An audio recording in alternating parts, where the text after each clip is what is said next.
Quruq qoshiq og'iz yirtadi Jonibek xon. 10 yil avval otang Yesimxondan keyin taxtga minganingda ham shunday va'da qilganding. Insof bilan aytchi, shu 10 yil ichida necha marta sarhadlarimizga qo'shin tortib kelding. Bir bitim tuzsak, unda hozirgina bergan va'dalaring to'liq va bekami ko'z yozilajak.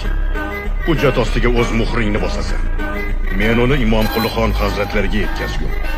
Jo'g'orlarga qo'ygan talabingni qozoqlarga-da qo'yyapsanmi? Yo'q. 7 santiq oltin va 2000 ot haqida lom-mim demadim.